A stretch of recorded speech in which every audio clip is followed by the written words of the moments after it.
신앙생활을 하면서 평생 주의할 것이 두 가지 있습니다. 그것은 바로 불신앙과 불순종입니다. 왜냐하면 이 두 가지는 하나님과의 관계에 늘 금이 가게 만들기 때문입니다.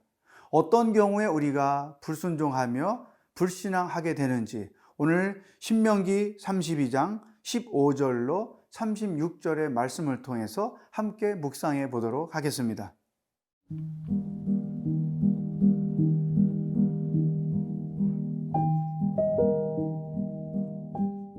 신명기 32장 15절에서 36절 말씀입니다. 그런데 여수룬이 기름짐에 발로 찼도다. 내가 살찌고 비대하고 윤택하매 자기를 지으신 하나님을 버리고 자기를 구원하신 반석을 업신여겼도다. 그들이 다른 신으로 그의 질투를 일으키며 가증한 것으로 그의 진노를 격발하였도다. 그들은 하나님께 제사하지 아니하고 귀신들에게 하였으니 곧 그들이 알지 못하던 신들, 근래 들어온 새로운 신들, 너희의 조상들이 두려워하지 아니하던 것들이로다. 너를 낳은 반석을 내가 상관하지 아니하고 너를 내신 하나님을 내가 잊었도다. 그러므로 여호와께서 보시고 미워하셨으니 그 자녀가 그를 경노하게 한 까닭이로다. 그가 말씀하시기를 내가 내 얼굴을 그들에게서 숨겨 그들의 종말이 어떠함을 보리니 그들은 심히 패역한 세대요 진실이 없는 자녀임이로다. 그들이 하나님이 아닌 것으로 내 질투를 일으키며 허무한 것으로 내 진노를 일으켰으니 나도 백성이 아닌 자로 그들에게 시기가 나게 하며 어리석은 민족으로 그들의 분노를 일으키리로다. 그러므로 내 분노의 불이 일어나서 스올의 깊은 곳까지 불사르며 땅과 그 소산을 삼키며 산들의 터도 불타게 하는도다. 내가 재앙을 그들 위에 쌓으며 내 화살이 다할 때까지 그들을 쏘리로다. 그들이 주림으로 쇠약하며 불같은 더위와 독한 질병에 삼켜질 것이라. 내가 들짐승의 이와 티끌에 기는 것의 독을 그들에게 보내리로다.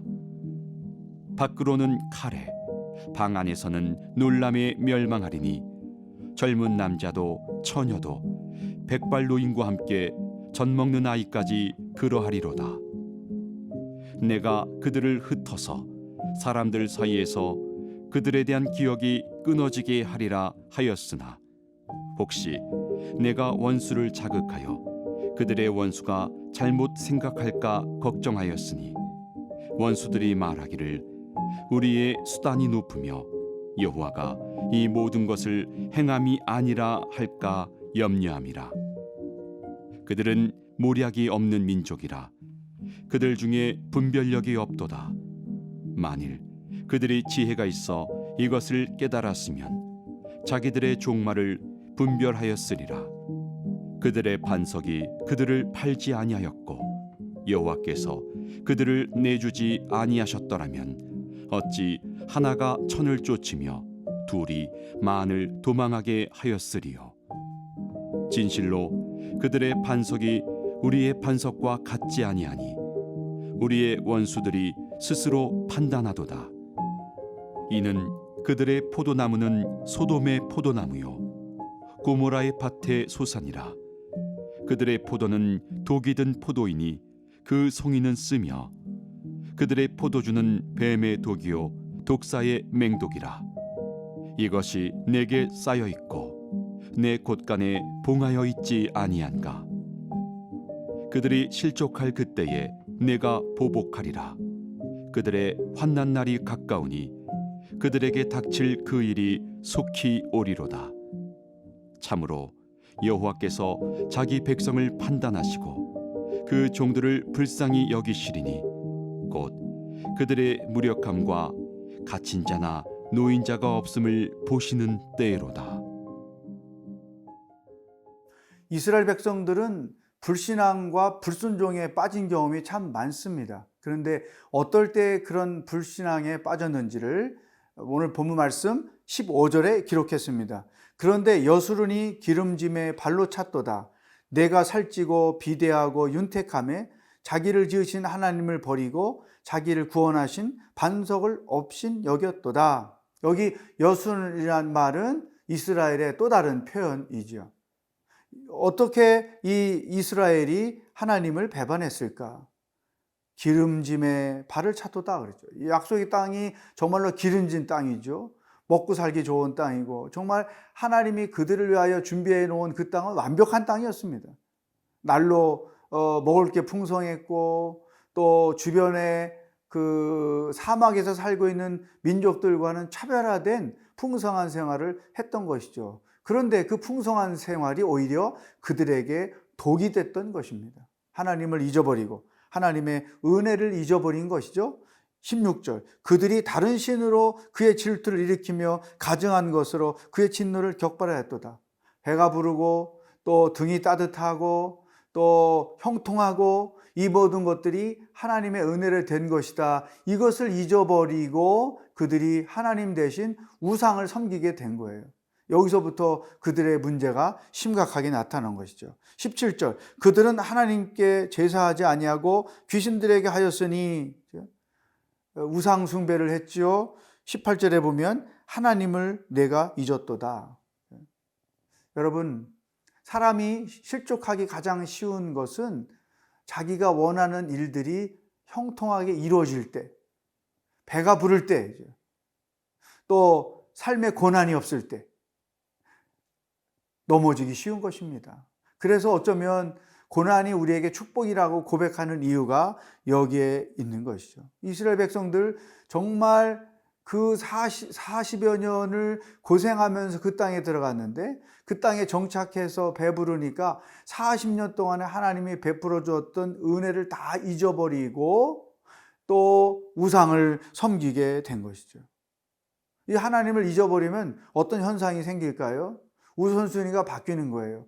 예배가 중요하고 하나님이 중요하고 말씀이 중요하던 것들이 차선으로 옮겨져 가고 그 우선에는 자기가 원하는 것, 자기가 소망하는 것, 자기가 즐기는 것 이러한 것들이 하나님을 대신하는 거죠. 이것은 영적인 몰락인 것이죠. 또 이런 우상에 빠지게 되면 중심 이동이 옮겨가는 것입니다. 하나님이 우리 삶의 중심이었는데 나 자신이 중심이 되기도 하고 때로는 자녀가 중심이 되기도 하고 내 일이 중심이 되기도 하고 또는 또 내가 추구하고 있는 쾌락이 중심이 될 수 있는 것이죠. 자, 하나님 중심에서 다른 것으로 이동을 하고 하나님 우선이 차선으로 바뀌는 이런 일들이 형통할 때, 배가 부를 때 일어나고 있다는 것이죠. 여러분 이런 경험 없습니까? 그러다가 하나님께 매맞고 하나님께 돌아온 그런 경험은 혹시 없으신지요? 이 불신앙과 불순종은 우리로 교만에 빠뜨리고 결국은 하나님의 진노를 초래할 수밖에 없게 된다는 것이죠. 물론 형통하고 배가 부를 때만 위험한 건 아니에요. 불통하고 배가 고플 때도 위험한 것입니다. 하나님을 신뢰하지 못하고 하나님께 불평불만하고 오히려 믿음의 길을 벗어나서 더 타락의 길로 가는 경우도 저는 참 많이 봤어요. 그러므로 우리는 형통할 때든 형통하지 않을 때든 배가 부를 때든 배가 고플 때든 또 건강할 때든 건강하지 못할 때든 동일한 태도를 가지고 동일한 마음을 가지고 하나님을 신뢰하며 그분 앞에 순종하는 것이 중요하다. 상황에 바뀌지 않고 움직이지 않고 하나님 믿는 그 신뢰를 굳건히 가지고 가는 것이 중요하다. 여러분 지금 어떤 상황에 있습니까? 그 상황 속에서 하나님을 신뢰하는 믿음을 가지고 있습니까? 자기 자신을 돌아보는 하루가 될 수 있으면 좋겠습니다.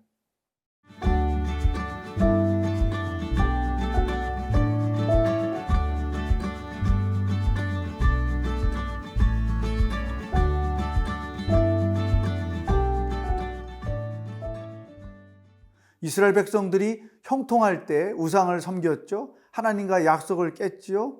그래서 결국은 하나님의 징계를 받습니다. 그런데 하나님은 종종 이 민족을 통해서 이스라엘을 치게 하셔서 이스라엘의 잘못을 깨닫고 하나님께로 돌아오게 하는 케이스가 참으로 많습니다.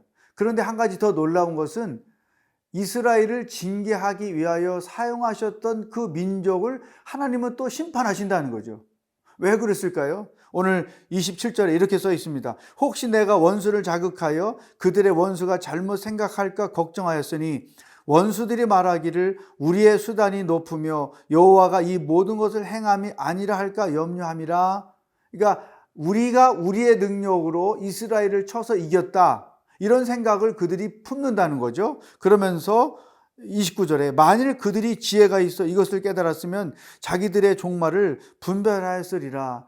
우리의 능력으로 이스라엘을 쳐서 승리한 게 아니라 하나님이 우리를 통해서 그들을 치심으로 승리한 것이다. 이런 분별력이 있었다면 그 민족도, 이방 민족도 멸망하지 않았을 것이다. 그러나 그런 지혜가 없었기 때문에 그들은 멸망을 당할 수밖에 없었다. 30절 그들의 반석이 그들을 팔지 아니하였고 여호와께서 그들을 내주지 아니하셨더라면 어찌 하나가 천을 쫓으며 둘이 만을 도망하게 하였으리요. 너희 이방 민족들이 강한 힘으로 이스라엘을 쳤던 것은 여호와 하나님의 능력이었지 너희들 자신의 능력이 아니었다. 그런데 이제 그 민족들은 다 자기들의 힘으로 승리한 줄 알고 착각했던 것이죠. 그래서 하나님이 그들을 또 징계하셨다는 내용입니다. 여러분, 여기서 우리에게 주시는 말씀 뭘까요? 교만입니다. 하나님은 교만을 반드시 심판하신다. 왜냐하면 이 교만이 하나님을 대적하고 하나님을 향하여 대드는 일이 되기 때문인 것이죠. 그러므로 이스라엘 민족이든 타민족이든 하나님은 교만한 사람들, 교만한 민족, 교만한 단체, 교만에 대해서는 반드시 응징한다. 교만은 또 다른 뜻은 자기가 하나님을 대신하고 있는 거예요. 하나님을 대신하는 민족이나 나라나 사회나 개인은 하나님께서 반드시 심판하신다. 이것을 우리가 역사를 통해서 증명할 수 있고 깨달을 수 있는 것이죠. 그러면서 이제 오늘 본문 마지막에 보면 하나님의 본심, 이스라엘 백성들에 대한 하나님의 마음을 우리가 이렇게 발견할 수 있습니다. 35절 36절 그들이 실족할 그때 내가 보복하리라. 그들의 환난 날이 가까우니 그들에게 닥칠 그 일이 속히 오리로다. 참으로 여호와께서 자기 백성을 판단하시고 그 종들을 불쌍히 여기시리니 곧 그들의 무력함과 갇힌 자나 노인자가 없음은 보시는 때에로다. 여러분, 하나님이 이스라엘 백성들을 징계하셨는데 또 이스라엘 백성들을 괴롭힌 민족을 반드시 보복하신다. 이해할 수 없지요. 그렇지만 저는 이해합니다. 왜냐하면 그게 택한 민족에 대한 하나님의 사랑 때문인 것이죠. 여호와께서 자기 백성을 판단하시고 그 종들을 불쌍히 여기신다는 거죠. 비록 우상을 숭배하고 불신앙, 불순종 때문에 징계를 받지만 또 그 징계를 받고 고통당하는 택한 백성들에 대하여 하나님이 불쌍히 여기시고 그들을 위하여 보복하신다 이거죠. 못 말리시는 하나님. 한번 택한 백성들에 대해서는 변함이 없으신 것이죠. 그들을 사랑하는 마음, 그들의 약속, 또 그들을 지키시고 보호하심, 이 모든 것들을 하나님은 결코 변함이 없으세요. 우리는 하나님께 대하여 늘 변하는 태도를 취할 때가 많지만 하나님은 언제나 동일하신다는 것이죠. 이 긍휼이 풍성하신 하나님, 사랑이 풍성하신 하나님, 약속을 반드시 지키시는 하나님, 이게 바로 우리가 신뢰하고 있는 하나님인 것이죠. 그러므로 하나님이 언제나 우리에 대하여 그러한 분이기 때문에 더더욱 그분을 신뢰하고 사는 게 중요합니다. 아무리 고난을 이겼어도 내가 이긴 것이 아니라 하나님의 능력으로 이긴 것이다. 내가 성공했어도 내가 형통해도 이것은 다 나의 능력이 아니라 하나님의 은혜로 이루어진 것이다 라는 이 분명한 믿음의 고백을 가지고 어떤 상황과 형편에 놓여 있든지 실족하거나 시험에 드는 일 없이 살아가는 여러분들이 되기를 주의 이름으로 축복합니다.